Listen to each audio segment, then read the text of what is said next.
Good morning, YouTube world. Good morning. So, I wanted to come on here and talk about why I took down 113 videos. But I want to say good morning. Got some coffee. I hope today's going really good for you. So, 4 years ago, almost 5 years ago, I asked for a divorce. And I started to have really interesting moments. I started to have a lot of things happen in my life that was unexplainable. And I've gone through ups and downs. And as you all know, I've been very scared. I'm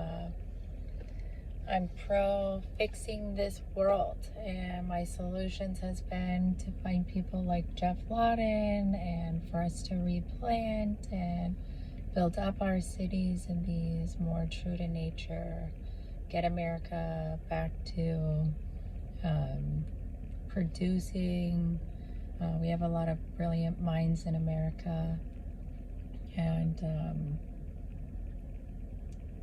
but a lot of the things that I've been experiencing have been due to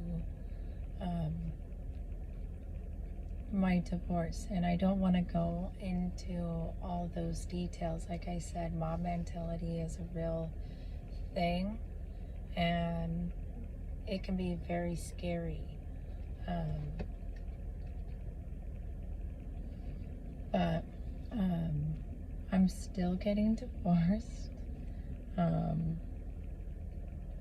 And it's not something that I wanted to ever put out publicly in those kinds of ways. Divorce happens. I'm not the first person to ever be divorced, for sure. And it's even in Torah, guys. Like I said, I'm Jewish in a lot of ways, but I'm a cherry picker because I've seen Jesus, right? I've seen Jesus come to me in dreams. And then during the day, I saw Jesus. And so I believe Jesus to be a righteous king that was cut off, right? From what I've been shown. But I experienced a lot of things in this town and in other places. I believe it to be affiliated with my divorce, and I don't want to go into details about it. I think it also, I'm not sure what the ramifications are legally for being honest about what I've experienced, right? So, but I wanted to give you guys an explanation of why did she take down 113 videos. Well, that's why. I don't want any bad blood with my children's father, and I'm really not sure what I can publicly put out there. But I don't want to let you guys down. I know that there's a large population of people that are vulnerable right now. I believe it's attributed to the Democratic Party, right? We've seen how they've come for Trump. I've been on Trump's side since 2009, right? When he started to warn us about Obama, and then with the whole Acorn thing came out, it was like more dead people were voting than ever before. And we've seen what the Democratic Party has done to our country. It's cost us close to, and a little over, $24 trillion in debt. Whereas if you go and look, the numbers for Trump has been so significantly. He's like on one of the lowest ends of least amount of spent in our country throughout presidencies. Go fact check me. So he's really saved us a lot of money, started to cut the debt. Now I'm a bigger supporter with all of these immigrants pouring into the border. I was just informed the other day, I don't know how true it is, so definitely fact check me and write down below. But they say that when the immigrants come into our country, they get a card with $5,800 on it, courtesy of Joe Biden and Kamala Harris.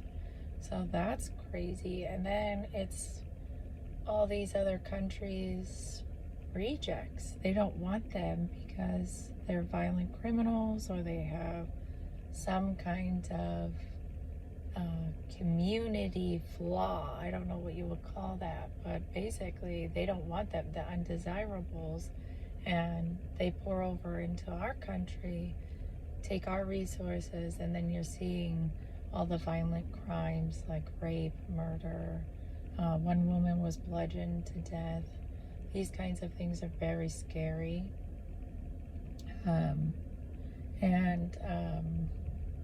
So for me, my mission still is to create a nest. I would really like to create spaces and places for communities that are true to nature, that allow people that want to take an oath to go by, the Most High's rules, which is when you come into these spaces, you're agreeing that you are not going to murder, steal, you're going to be pleasant, well-mannered.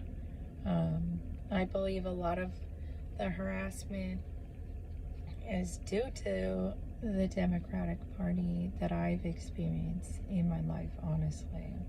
And sorry, I was like, I need to set this down. It's getting heavy. I think because I've been a Trump fan, certain people have put me out there in a capacity that has affected my life in these very serious ways. And, we're going to get to the bottom of it in my divorce, I have a feeling. And, I just didn't want to leave you guys hanging. I'm all about people. I'm all about us creating the unity. And I'm tired of the race baiting. I'm tired of, as you know from my other videos, I'll gladly put them back up, some of them, when it comes to my divorce being over and I've sought legal counsel. Like I said, I'm autistic. I have 5 children. I'm on the spectrum of autism. I've always been learning disabled. I think that's one of the reasons why I always perpetually want to learn. I don't think you could ever have too much knowledge that way. So, like I said, I would like to seek legal counsel before I know. Isn't it sad that we live in a country where our First Amendment is the right to freedom of speech? It has 5 elements, right? And then you're not allowed to actually go on and say what you've experienced in your life out of fear of retaliation from people. You should be able in our country to talk about what you've experienced. But we all know how some spouse situations can go. And I just won the lottery that way.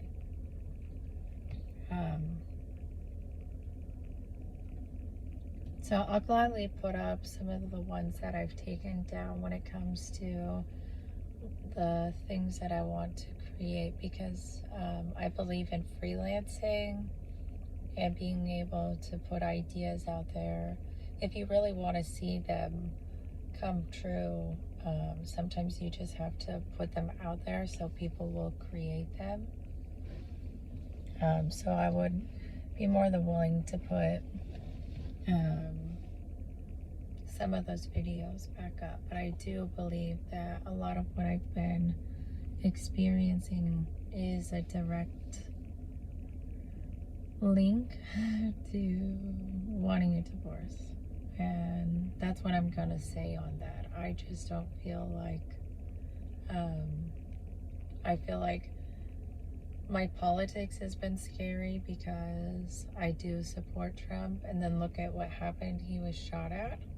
Luckily, he survived. I'm so happy his family has him and we have him. I hope that he's president, right? I think it's really unfair that they stole the election from him, and that everybody knows that they stole the election from him, and Kamala is still up there, still allowed to make these decisions even though it's his term. This is completely unacceptable to someone like me. I feel like they stole the Democratic people's voice and then made them look terrible, right?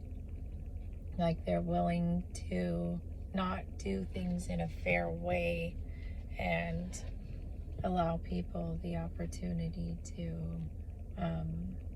have their voice. And then they stole the vote and voice of the Republican Party, so they're not fair in their approaches, and it's been proven, and they're not letting him even finish out his term and then be, you know, up and running for the next terms that way.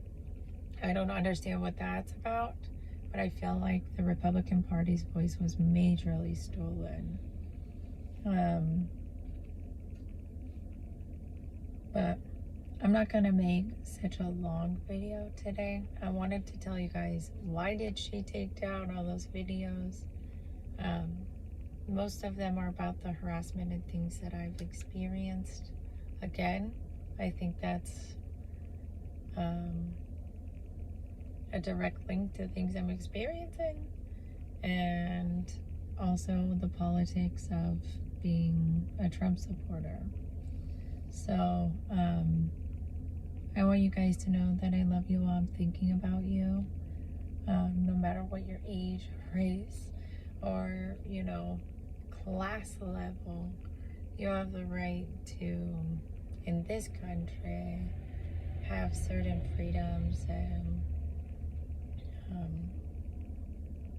the right to freedom of speech. And I'm tired of cancel culture, and I'm thinking about you. I love you all. I've been on lockdown this whole summer. It's been really boring in a lot of ways. So I hope to be able to get back out and start living my life now a little bit more, and I should be able to make more regular videos again. But I'm thinking about you all. Sorry if you're not a Trump fan. I have been. I've just seen everything he says has come true, right? And you know, as a mother of 5 and a Second Amendment,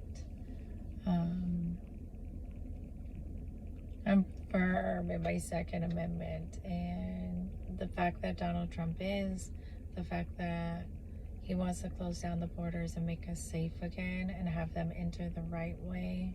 Kamala Harris just stole his tips ideas. She's like hopping on this woman card as far as I see it. She wants people like me to just be so desperate to have a woman in office that I feel like she's preying on the woman card, she's preying on the race card, and I would hope that all of us, women and people of color and people with different cultural backgrounds, are really paying attention, like the LGBTQ, to the fact that she harps in on these areas and that we're actually making decisions based off of policies.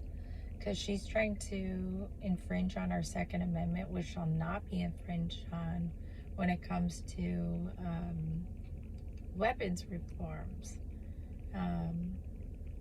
And again, the only people that I really see is the Republican Party that are really trying to uphold our Constitution and our rights. So, sorry if you're not a Trump fan. I'm not gonna back down on my voice. I feel like people need to make informed decisions and about policy, and it seems like the Democratic Party is known for stealing, and they're known for preying on us, and they've cost us a lot of money. Go check out how much money they've cost us and who's our debtors. So you know, these are real issues that we have to think of. But I want to build the nest. I want to build safe spaces for judges, officers, people in the communities that aren't really feeling safe in the normal public spaces, so that there's some extra levels of security and extra levels of peace of mind until this country can get to a place where it's safer again. We need safer streets. Our children deserve to play and to, you know, have opportunities. And when we were kids, we rode on our bikes, and we, you know, when I was a kid, it was still a lot more free. And my generation and older, we really were taught equality and to not see color in these ways, and to just love each other and recognize each other as humans, right? And one of my favorite things is getting to learn about culture and diversity, and what do people celebrate? Why do they celebrate it? What is their food? And, you know, what's their culture? I really enjoy those kinds of things. So, I'm rambling. I love you guys. I'm always perpetually thinking about these things, how to make this place safe, planting food, making your gardens. You know, we only get 1/3 of our food from this country. These kinds of things have to change, where we're producing again. We're making quality products. We have so many brilliant minds. We need to be taking advantage of this and putting them to good use. So, all right, I'll stop rambling. I love you guys. I'm thinking about you. If you messed up in your life, God says all you have to do is repent, and that means to turn your path, right? Your feet. Turn your feet towards good, righteousness. And, you know, a lot of us don't struggle with murder and stuff like that. So you go look at those 10 commandments and see, you know, which one you're struggling with. And there's layers to them. So, all you have to do is turn your path, right? That's what God asks for us. And, you know, you're allowed to change. You're allowed to grow and move beyond your circumstances, no matter what you've done in life, right? Especially here in America, right? You're allowed to turn your path and start anew, and not have your past perpetually held against you. And I'm tired of seeing this. We're 1 in 8 billion. There's so many diversity and individuality already. So I love you guys. I'm thinking about you all the time. I'm with you in the dark times right now. Okay? I love you so much. Good morning. Cheers. Sorry, I have my mouth thing in. It makes me sound different. So I'm kind of being self-conscious about that too. All right. I love you. Take care.